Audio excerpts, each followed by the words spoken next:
Bismillahirrahmanirrahim. Assalamualaikum warahmatullahi wabarakatuh.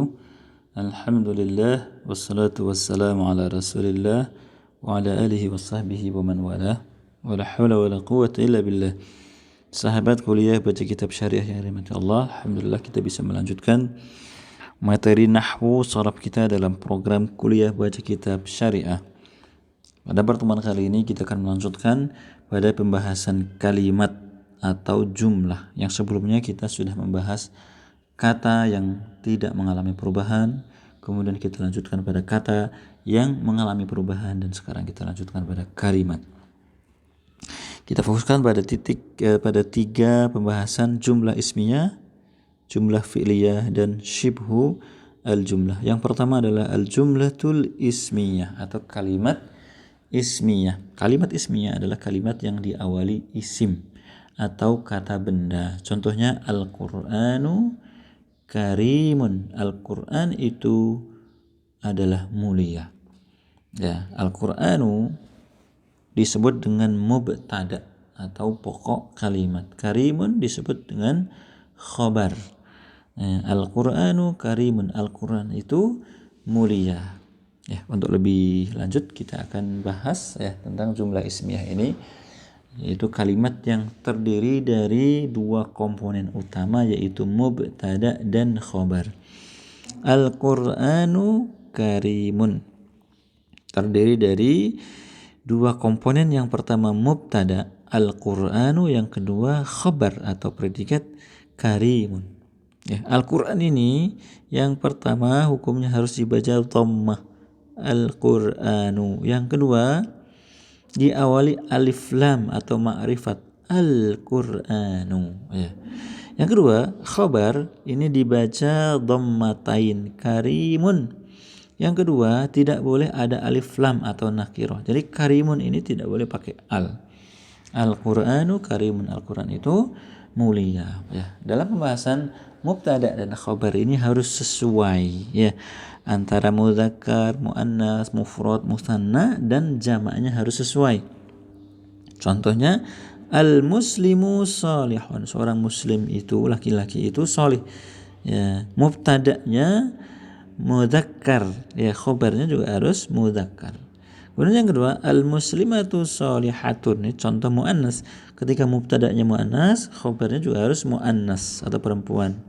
Kemudian al-muslimu salihun. Ya, seorang muslim laki-laki itu adalah salih. Ini contoh mufrad. Ketika mubtada'nya mufrad mudzakkar, maka khabarnya juga harus mufrad mudzakkar. Kemudian al-muslimani salihani. Dua orang muslim itu salih. Mubtada'nya dua laki-laki, khabarnya juga dua laki-laki. Al-muslimuna salihuna. Orang-orang muslim laki-laki itu salih. Ya, ketika mubtada'nya ya jamak mudzakkar salim atau muslimuna, khabarnya juga harus mengikuti. Jadi antara mubtada dan khabar ini harus sesuai, mudzakkar, muannas, mufrad, musanna, dan jamaknya, ya. Insyaallah kalau kita ulang-ulang tema ini akan menjadi paham dan kita menguasai, ya. Yang kedua, pembahasan yang kedua adalah al-jumlatu al-fi'liyah atau kalimat fi'liyah, kalimat yang diawali fi'il. Contohnya qara'a Muhammadun al-Qur'ana. Qara'a fi'il madi, ya, Muhammadun fa'il pelaku, al-Qur'ana objek, ya. Qara'a Muhammadun al-Qur'ana. Telah membaca siapa? Muhammad membaca apa? Al-Qur'ana. Ini disebut dengan jumlah fi'liyah, ya. Baik. Ya, jumlah fi'liyah ini terdiri dari tiga komponen utama. Yang pertama adalah fi'il, ya, atau kata kerja. Yang kedua adalah fa'il atau pelaku. Dan yang ketiga adalah maf'ul bih atau objek. Qara'a Muhammadun al-Qur'ana.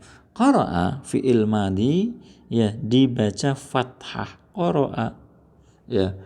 Kemudian fa'il, ya, pelaku Muhammadun dibaca dhammah karena dia pelaku, dibaca dhammah. Kemudian maf'ul bih dibaca fathah, ya, karena dia objek. Jadi yang fa'il itu dibaca dhammah, yang maf'ul bih dibaca fathah. Ya, kemudian contoh yang fi'il mudhari, yaqra'u Muhammadun al-Qur'an. Yaqra'u fi'il mudhari dibaca dhammah karena dia adalah fi'il mudhari asalnya adalah dhammah. Kemudian Muhammadun dibaca dhammah karena dia pelaku atau fa'il. Kemudian al-Qur'ana dibaca fathah karena dia adalah objek. Ya, ini adalah jumlah fi'liyah, kalimat yang diawali fi'il. Komponen utamanya adalah fi'il, fa'il dan maf'ul bih. Ya, baik, kita lanjutkan pada pembahasan berikutnya adalah syibhu al-jumlah. Syibhul jumlah itu adalah kalimat yang diawali harfu jar. Contohnya fil masjidi muslimun. Di dalam masjid itu terdapat seorang muslim. Jadi kalimat yang diawali dengan harful jar dan isim majrur biasanya ya diartikan dengan terdapat. Di dalam masjid itu terdapat seorang muslim. Inilah yang disebut dengan syibhul jumlah. Baik. Ya. Rinciannya akan kita bahas ya. Di dalam syibhul jumlah ini terdapat dua komponen utama yang harus kita perhatikan. Yang pertama disebut dengan khobar muqaddam. Nah, khobar muqaddam ini bisa berupa jar majrur, harful jar dan isim majrur setelahnya atau dzaraf makan. Ya, dzaraf keterangan tempat, misalnya amamal masjidi. Nah, ini disebut dengan khobar muqaddam. Biasanya khobar itu kan di akhir. Nah, sekarang khobar ini diawalkan, namanya khobar muqaddam. Muqaddam itu diawalkan ya, fil masjidi atau amamal masjidi. Yang kedua, ya, komponen yang kedua disebut dengan mubtada muakhar, yaitu isim setelah jar majrur ya. Contohnya muslimun ya. Muslimun ini disebut dengan mubtada muakhar. Mubtada biasanya di awal, tetapi ini diakhirkan, namanya muakhar ya. Hukumnya harus nakirah ya, tidak boleh pakai al ya. Dan harokatnya dhammatain ya. Muslimun tidak boleh pakai al. Nah, ini adalah pembahasan syibhul jumlah, yaitu kalimat yang diawali harful jar atau dzaraf makan ya, yang biasanya diartikan terdapat ya. Yang pertama disebut dengan khobar muqaddam, yang kedua disebut dengan mubtada muakhar. Alhamdulillahirabbil alamin. Al-ilmu nurun wal jahlu dhalamun. Ilmu itu adalah cahaya dan kebodohan itu kegelapan. Mudah-mudahan Allah senantiasa yang memberikan cahaya iman ya, karena kita senantiasa mempelajari bahasa Arab, bahasa Al-Quran, bahasa Ahlil Jannah insyaallah. Jazakumullah khairan. Assalamualaikum warahmatullahi wabarakatuh.